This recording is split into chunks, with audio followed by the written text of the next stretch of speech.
Good evening students. आज हम लोग एक्टिव टू पैसिव वॉइस में जो तीसरा पार्ट है प्रेजेंट परफेक्ट टेंस उसे पढ़ा जाएगा। पिछले वीडियो में मैंने आपको प्रेजेंट कॉन्टिन्यूअस टेंस का एक्टिव टू पैसिव वॉइस बताया था।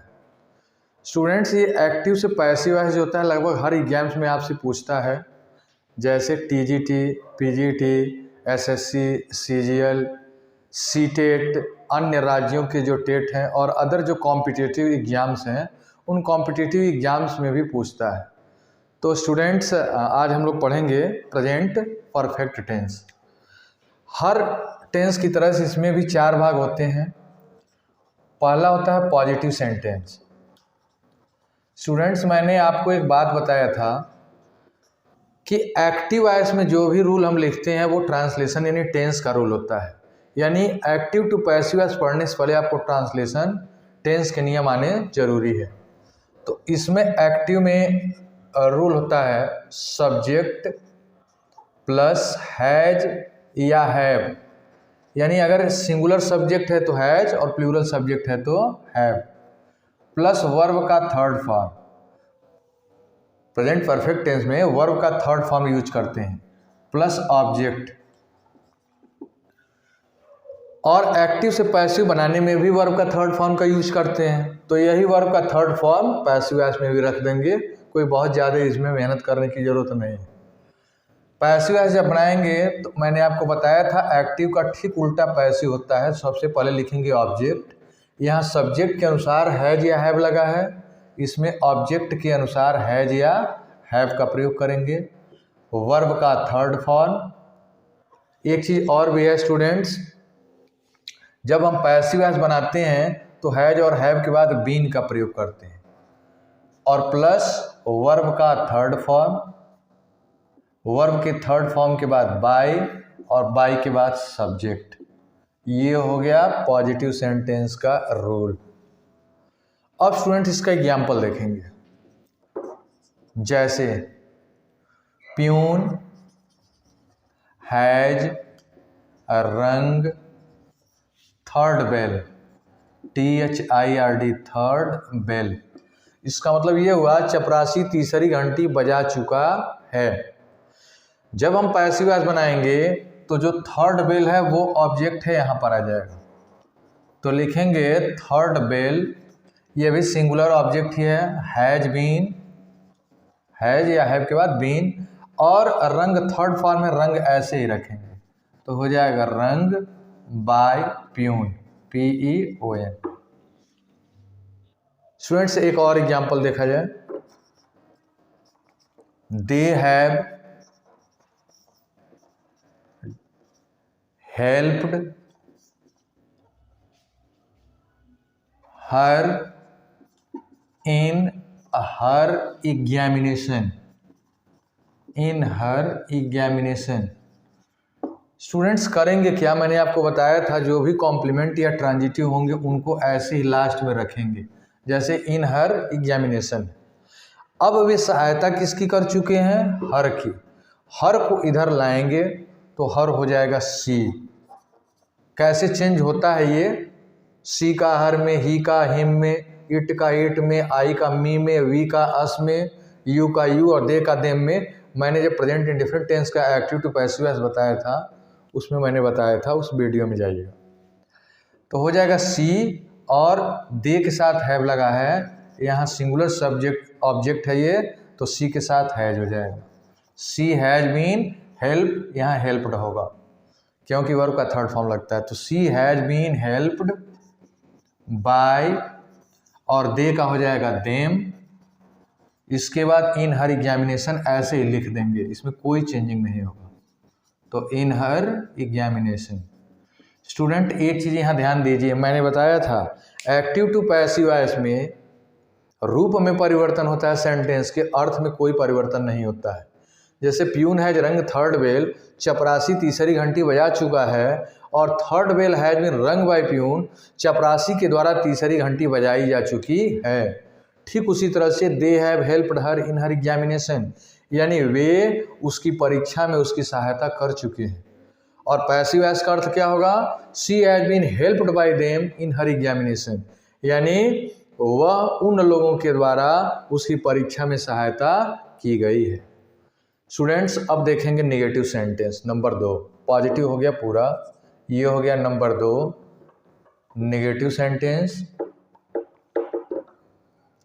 NEGATIV negative sentence. स्टूडेंट होता क्या है, हैज और हैव के बाद ही यहाँ पर नॉट या नेवर का प्रयोग करते हैं। इसके बाद ऑब्जेक्ट के बाद इसमें नॉट या नेवर का प्रयोग करेंगे। अब 2 एग्जाम्पल मैंने आपको बताया है, इसमें एक में नॉट लगाएंगे, दूसरे में नेवर का प्रयोग करेंगे। जैसे प्यून हैज रंग है, यहाँ पे अगर नॉट लगा दिया जाए तो हो जाएगा चपरासी तीसरी घंटी नहीं बजा चुका है। वो नॉट यहाँ पर कहाँ पर लगेगा, हैज के बाद लगेगा नॉट। इसमें अगर नेवर लगाया जाए तो हैव के बाद यहाँ लगाएंगे नेवर, और सी हैज बीन, सी हैज के बाद लग जाएगा नेवर। तो स्टूडेंट्स इस तरह से ये हो गया नेगेटिव सेंटेंस। अब हम लोग नंबर 3 पढ़ेंगे इंट्रोगेटिव सेंटेंस। स्टूडेंट्स इसके पहले के जो भी वीडियो हैं, अगर आपने अभी तक नहीं देखा है और अभी तक अगर सब्सक्राइब नहीं किया है, सब्सक्राइब करिए, लाइक करिए और अधिक से अधिक शेयर करिए, ताकि जो भी कॉम्पिटिटिव एग्जाम्स से संबंधित ग्रामर, ट्रांसलेशंस से जो भी वीडियोज आने वाले हैं वो आप तक सबसे पहले पहुँचें। स्टूडेंट्स अब हम लोग जो है इंट्रोगेटिव सेंटेंस पढ़ेंगे। तो नंबर 3 पर आता है इंट्रोगेटिव सेंटेंस।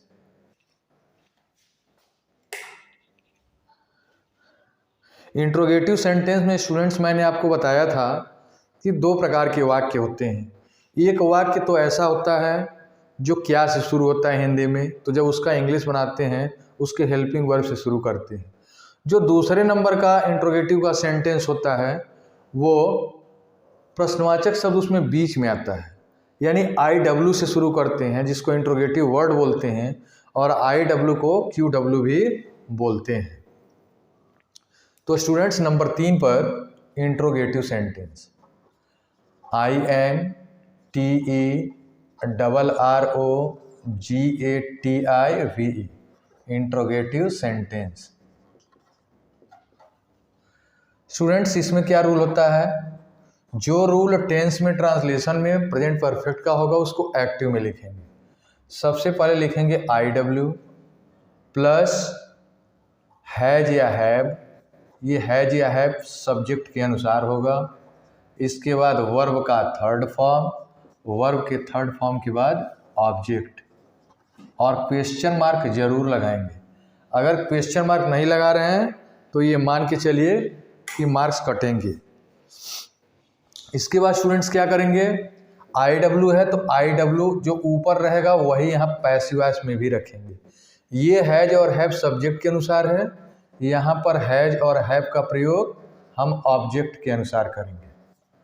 ऑब्जेक्ट के बाद बीन लिखेंगे, बीन के बाद वर्ब का थर्ड फॉर्म जैसे ऊपर दिया है लिख देंगे यहाँ पर, फिर बाय, और बाय के बाद सब्जेक्ट। अगर कोई कॉम्प्लीमेंट आता है या ट्रांजिटिव लास्ट में लिखेंगे और उसको ऐसे ही फिर लिख देंगे। जैसे एग्जाम्पल, एक एग्जाम्पल आपको बताएंगे जो हेल्पिंग वर्ब से शुरू हो रहा है, और एक एग्जाम्पल ऐसा भी हम लोग पढ़ा जाएगा जो क्वेश्चन वर्ड जिसमें बीच में आता है। जैसे have you known, KNOWN Mahatma Gandhi, have you known Mahatma Gandhi today. इसके बाद क्वेश्चन मार्क, क्या तुम आज महात्मा गांधी को जान चुके हो। अब इसमें जो टुडे है इसको ऐसे ही लास्ट में ही लिखेंगे, और यू के साथ हैव आया है, महात्मा गांधी सब्जेक्ट है, ऑब्जेक्ट है यहाँ पर, इसको लाएंगे सब्जेक्ट की जगह पर। तो सिंगुलर में है तो लिखेंगे हैज महात्मा गांधी, हैज महात्मा गांधी। इसके बाद लिखेंगे बीन, और बीन के बाद नोन दिया है, मेहनत करने की जरूरत नहीं है, थर्ड फॉर्म है ही, ऐसे लिख देंगे KNOWN नोन, बाय, और यू का होता है यू, और टुडे लास्ट में ऐसे लिख देंगे। जो दूसरा एग्जाम्पल है वो इंट्रोगेटिव वर्ड का है, जैसे है who has seen the wind, हवा को कौन देखा है। देखिए एक चीज ध्यान से हम बताएं, जब पहले बार प्रेजेंट इंडिफरेंट टेंस में एक्टिव टू पैसिव वॉइस बताए थे, हु डबल रोल में है। जो पहला रोल है वो इंट्रोगेटिव वर्ड का है, जो दूसरा रोल है वो इसके सब्जेक्ट का है, सब्जेक्ट का भी काम करता है। इसलिए शुरू में ही लिख देंगे बाय होम, शुरू में ही लिखेंगे बाय होम, और द विंड को पहले लाएंगे तो द विंड के लिए लगेगा has, by whom has the wind, इसके बाद लिखेंगे बीन, और सीन लिखा ही है, लिख देंगे सीन। इसके बाद कुछ लिखने की जरूरत नहीं है कि बाय लगाएं, क्योंकि बाय पहले लग गया है।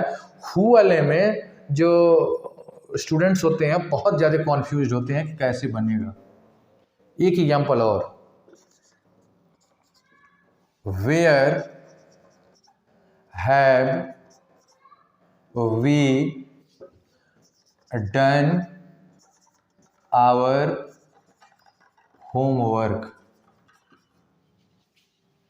इन इवनिंग, यानी शाम को हम अपना गृह कार्य कहाँ कर चुके हैं।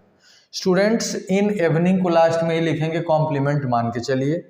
वेयर है, वेयर ऐसे लिख देंगे, हैव वी के साथ लगा है, जो हमारा होमवर्क है यहाँ से यहाँ तक ये हो जाएगा ऑब्जेक्ट, और वो सिंगुलर सब्जेक्ट है, तो हो जाएगा where has our homework, where has our homework, और इसके बाद लिखेंगे बीन, डन है ही, लिखेंगे डन बाय, और सब्जेक्ट वी है, इधर आएगा तो वी का हो जाता है अस, और इन इवनिंग लिख देंगे, क्वेश्चन मार्क जरूर लगाएंगे। ये हो गया students interrogative sentence. Interrogative negative में क्या करेंगे, ध्यान से जरा देखिएगा। इंट्रोगेटिव निगेटिव सेंटेंस, सब्जेक्ट के बाद एक्टिव में नॉट या नेवर, और पैसिव में ऑब्जेक्ट के बाद नॉट या नेवर का प्रयोग करेंगे। तो 3 सेंटेंस है, हम पहले वाले में नॉट का प्रयोग करेंगे तो हो जाएगा हैव यू नॉट। जब यहाँ नॉट लगेगा तो यहाँ महात्मा गांधी के बाद नॉट हो जाएगा। Who has seen the wind, who has never कर दें, who has never seen the wind, तो by whom has the wind, wind के बाद ये हो जाएगा never been seen. Where have we done, और वी के बाद यहाँ पे लगा देते हैं नॉट, और वेयर हैज आवर होमवर्क यहाँ लगा देंगे नॉट। स्टूडेंट्स ये हो गया आपका प्रेजेंट परफेक्ट टेंस का एक्टिव टू पैसिव वॉइस। जब हम लोग एक्टिव टू पैसिव वॉइस पढ़ लेंगे, 8 सेंटेंस, 8 प्रकार का पढ़ना हमको टेंस में और एक इंपरेटिव सेंटेंस में, तो फिर हम पैसिव से एक्टिव वॉइस पढ़ेंगे। स्टूडेंट इसको एक बार दोहराइएगा, नहीं समझ में आएगा वीडियो एक बार और देखिएगा। आप अपनी ट्रांसलेशन की बुक खोलिएगा, उसमें एक्टिव टू पैसिव वॉइस दिया होगा, उसमें एक्सरसाइज दिया होगा, कम से कम 10 से 15 एक्सरसाइज आप बनाएंगे। उस एक्सरसाइज को बनाने में अगर कोई भी दिक्कत आ रही है या इसको समझने में अगर आपको कोई समस्या है, आप नीचे कमेंट बॉक्स में पूछ सकते हैं।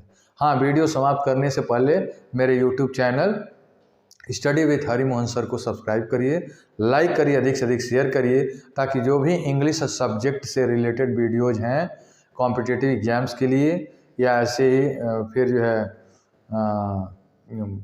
और आपके क्लास के लिए लिटरेचर, ग्रामर, ट्रांसलेशन के लिए, वो सबसे पहले आप तक पहुँचें। धन्यवाद। स्टूडेंट्स एक बात और है, अगर आपको पिछले वीडियोज़ में जानना है तो डिस्क्रिप्शन बॉक्स में जा कर के सर्च करके आप देख सकते हैं, और कैसे चेंज होता है एक्टिव से पैसिव में सब्जेक्ट का या ऑब्जेक्ट का। जैसे सी है तो सी का हर और हर का सी, ये उसमें जा कर के आप देखिए। धन्यवाद।